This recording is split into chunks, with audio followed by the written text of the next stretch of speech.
Hi, and welcome to Open Book with Susan Baier, the show where we meet our community leaders and learn more about the people behind the titles. I'm your host, Susan Baier, the Executive Director of the Allen County Public Library. We're coming to you today from Studio A in Access Fort Wayne at our main library in beautiful downtown Fort Wayne. I'm so excited to chat with our guest today. He is someone who is no stranger to a studio. Please welcome the President of Northeast Indiana Public Radio and General Manager of WBOI, Travis Pope. Thank you for having me, Susan. Thank you for being here. Let's get into it. Okay. I've got all kinds of questions for you. My first question, what is Northeast Indiana Public Radio and what's the mission of it? Sure. Northeast Indiana Public Radio, doing business as WBOI, is a public audio service here in Fort Wayne. So we broadcast over FM, but we have a podcast studio and also a live stream. We offer diverse NPR news and diverse music. Excuse me, I would be remiss if I didn't drop the tagline. But we are a public audio service.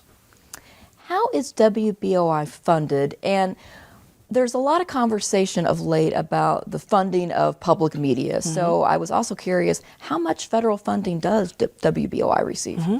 So WBOI receives $143,000 a year through a grant from the Corporation for Public Broadcasting. Mm-hmm. And those monies are given to us as a stamp, a check on making sure that we are able to create local content that reflects this community. That's $143,000 out of a budget of about $1.45 million. So it's roughly a tenth of our budget comes from the federal government. And then other monies come from? Yeah, so our primary support comes from members. We also receive underwriting, so businesses who want to support public broadcasting and make sure that it continues to reflect the values that it reflects. Businesses will often support our programming, but the lion's share is Hoosiers supporting content for Hoosiers. So those pledge drives, they really help. They really do. They do to the tune of $229,000 in this last pledge drive. Wow. So you came on board to WBOI in 2024, mm-hmm. and I remember at the time you held a series of community listening sessions to get input from the community about WBOI, sharing their ideas about what the station is doing well, mm-hmm. changes that could be made. What did you learn from those sessions? I learned a couple things. I will say I'm in the business of creating a public audio service that reflects the community it serves. And so those community sessions were an opportunity for me to get to know folks, for folks to get to know me, mm-hmm. and to get that feedback. The first thing I learned is that people really wanted Science Friday on Friday. The second thing I learned is that people really valued the mixed format that we have. So a lot of stations are either news or music and not on the same frequency, and we are both on the same frequency. And so they valued that. A lot of what I heard back was questions about how we can have more news content, how we can add more musical flavor to the broadcast. What does a typical day of programming look like on WBOI? So I like to think that WBOI follows the beats of people's lives. So from about 5, which is where we consider our broadcast day starting, from 5 until 9, you've got the latest headlines and conversations from Washington with Morning Edition. And then we transition to some slower fare at 9 o'clock to give you an opportunity to absorb what you've gotten and hear person-to-person stories. And then we stay with that format all the way up until about 7 o'clock when we leave national programming and we start to focus on some conversations and things that you can listen to over dinner. And then we finish the day with some music because you are more than just a person who wants to be informed. You also want to be entertained. Speaking of entertainment, what kind of original content does the staff at WBOI create? Sure. So we do about 25 hours of original music programming, leaves WBOI every week. Another hour per day is WBOI newscast. So reporters from right here in our community reporting on things of importance from right here in our community. And then we do a sports podcast called Field Notes. That's another 15 or 20 minutes. Right now, that number is steadily climbing as we start to implement a lot of those learnings from those community sessions. So the consumer today wants to take their news and entertainment with them, mm-hmm. right? They always want to have access to it. Mm-hmm. That being said, how can listeners access WBOI? Radio, smart speaker, podcast, mm-hmm. all the ways, yeah. So that fits into that part about being a public audio service. Mm-hmm. So my modus operandi has been that I care that people listen, not where they listen. And we treat all platforms as first citizens. And so there's the WBOI app, there's 89.1, there is WBOI.org, there are the WBOI smart speakers, and then we're available wherever you get your podcasts. I typically listen on my smart speaker. I will say this within the confines of this intimate space. I actually don't own a radio. I don't. I have always listened on via live stream. I listen on TuneIn. Okay. Yeah. We have all kinds of late breaking news here at our show. That's the moment, yeah. This may be a really hard question, but I will ask it. Do you have a favorite public radio program? Oh, that's not a hard question at all. Okay. My favorite national program is a show called On the Media, which we added to WBOI's programming schedule last August. And it focuses on the intersection of media and culture. And I personally prefer the shows that challenge my perception of the things that I claim to know and understand, and that's why I like it. I will say my favorite original program would be Meet the Music, and it's because we get an opportunity to showcase local talent, and that's not always a thing that you get to do on a public media station. This is my third, and we didn't do that as well as we do here, and neither one of those other two. Meet the Music and Julia are pretty iconic here in Fort Wayne. Yeah. Did you grow up listening to public radio? I did. I have listened to public media at least once per day since 1996. So my dad was a huge public media fan. And I remember the day I was sitting in his front seat and turned a dial and discovered it. And then I went, I don't want to listen to that, and turned to something else. And he went, I don't want to listen to Lauryn Hill, and turned it back. And I've been a listener ever since. Are there certain programs you remember listening to in your youth? So Morning Edition has lovely hosts. Morning Edition will always be a show hosted for me by Bob Edwards. That is the voice that I hear in my head. Iconic. That is the voice that absolutely iconic. My favorite show during that time would have been Car Talk, and it was because Car Talk was not about cars at all. It was a buddy comedy masquerading as an automotive show. Did they ever make a movie from Car Talk? They really should have. Yeah. They really should have. I know they let Best of Car Talk go on for a very long time, so I'm probably not the only person who loved it. I'm glad you brought up Car Talk, because I feel like Car Talk is one of those programs that, for some, that was their introduction to public radio. If someone has never listened to public radio ever, where would you suggest they start?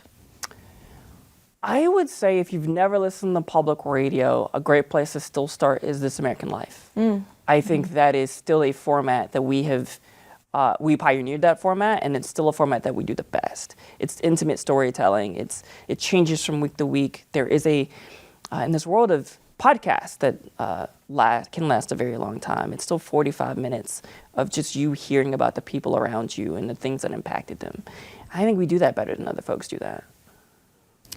My personal favorite and my recommendation would be, and it's an oldie but a goodie, Morning Edition. I just don't think you can beat it. I really don't. Morning Edition is a great way to wake up. And it's not just because you're getting the headlines that you missed overnight. It's that I am a classically trained program director. And so for me, I think in terms of the quarter hour, so every 15 minutes to 20 minutes. And the first 20 minutes of Morning Edition inform you, and then the next 20 minutes delight you. And that last 20 minutes are when you get things about arts and culture. You get to know the host a little bit. You get to hear about whatever show is popular right now, or what you might want to think about for the weekend. And I really think that public media is best when it understands that you're just more than a person that wants to be informed. You want to be inspired. You want to be entertained. And our motto at WBOI is we want an audio service for the whole Hoosier. And Morning Edition is a key part of that. So you're blowing my mind right now, because I listen regularly, but I never thought about the formula. But now that you mention it, I see it. It's very intentional. Yeah. And there's a reason why we there's a reason why you will hear from Julie and Meek in that last hour. Our last half hour. There's a reason why we have field notes in that last half hour. We understand that. How can people get more involved with WBOI? So first, the only way to get there are more ways to get involved in our pledge drives. I want to make sure I'm clear on that. People get involved whenever they call me on the phone and they say, hey, I like this thing, or hey, I didn't like this thing. They get involved when they show up to our events. They get involved when they show up to Vines and Voices, which is a thing that we're having later this year.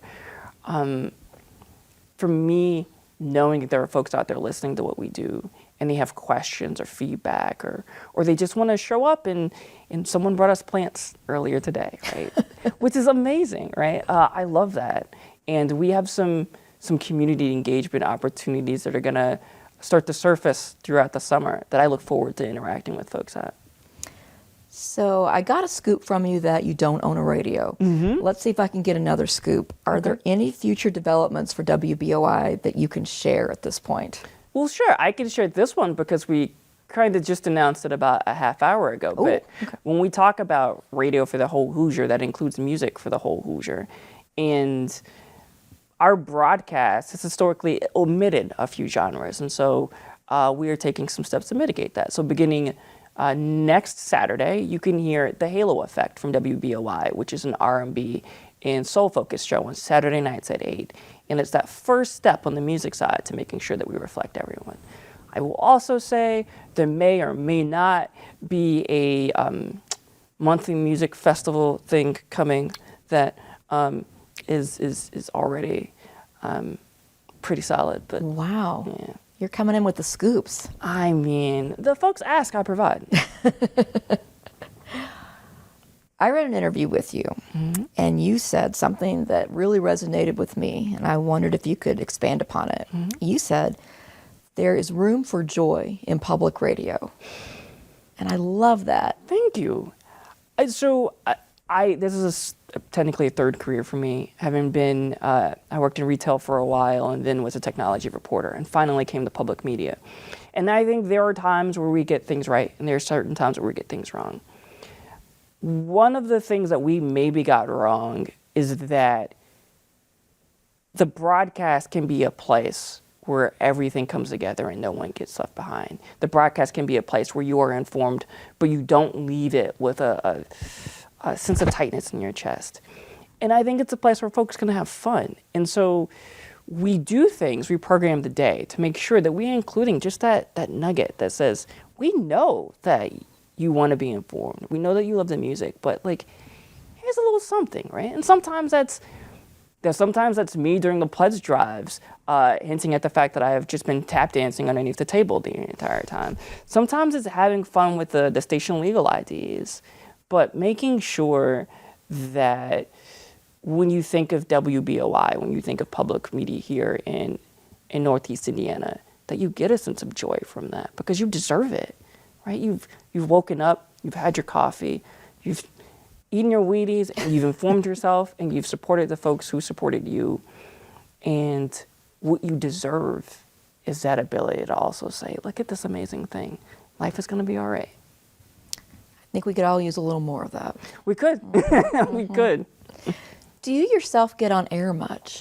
Not anymore. I will say I used to host Morning Edition in Virginia, and I hosted a show in Texas. In both cases, those are fundamentally different jobs from the one I have now. But you will catch me in places because I'm also a fan of experiencing the thing that I'm expecting other people to experience. And so there are times when I will cover Morning Edition on a holiday. There are times where I will take over an hour of programming for, say, a holiday, like I did in partnership with the library and WELT during the holiday. But for me, my job in this particular instance is to facilitate the creativity. So I tend to prioritize that a little more.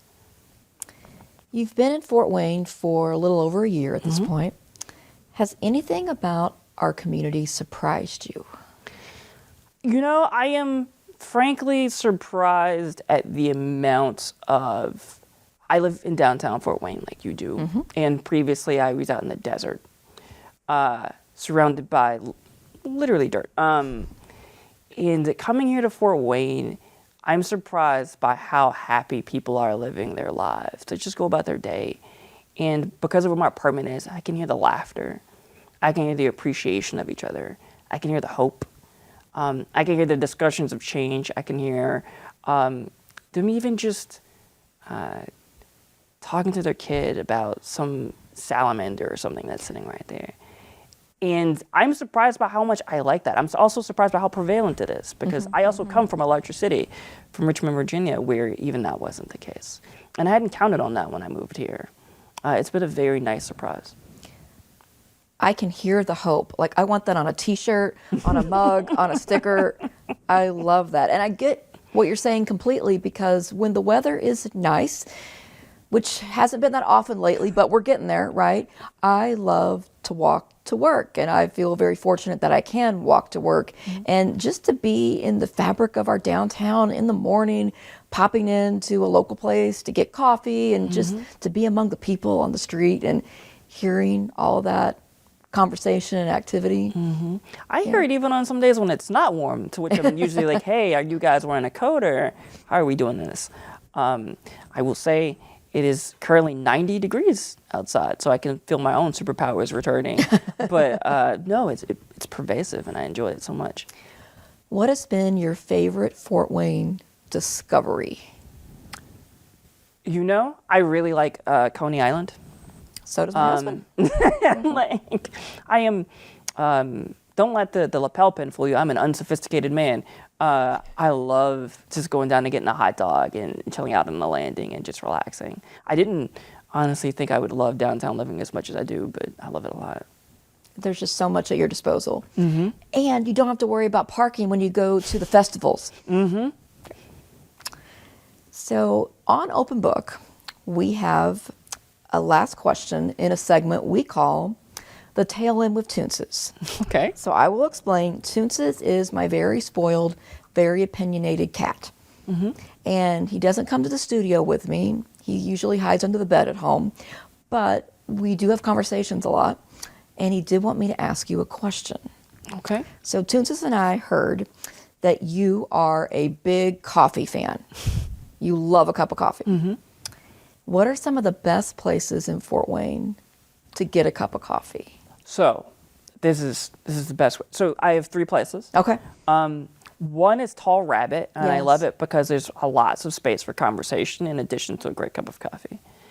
I would say the second one would be Forteza, because it's sort of, it's my go-to place where I want to have a business discussion. The coffee is good, the service is amazing. And there's a nice little intimate area where you can go and not be noticed.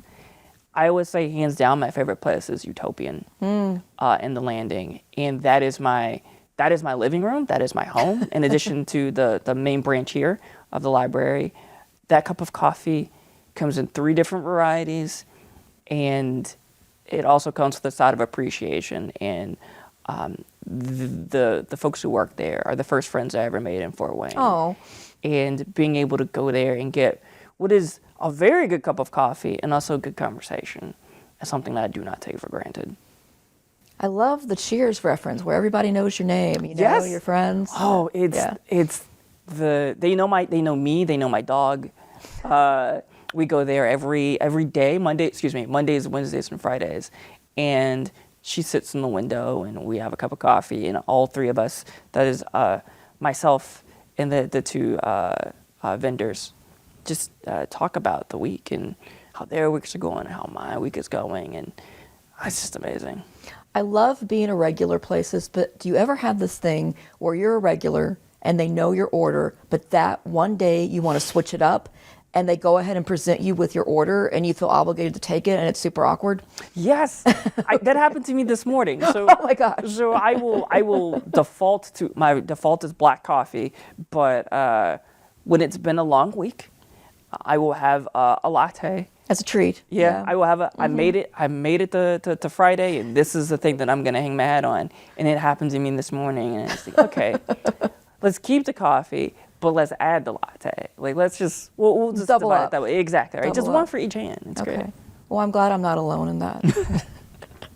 Thank you so much, Travis, for joining me today. Thank you for having me. This has been delightful. I have probably enjoyed this way more than the law should allow. But I have so much appreciation for the Allen County Public Library. And when I was considering moving to Fort Wayne, one of the things I did over that long weekend was visit the main branch here. And it's one of the reasons that I live downtown is having easy access to this place. And so this is a special place, and you're doing special work. And I also just want to say thank you. Well, thank you. And I'll also thank you for being on the board of our Friends of the Library. We really appreciate your support and your advocacy. Oh, thank you. Thank you. And thank you for watching Open Book with Susan Baier. Until next time, keep turning those pages.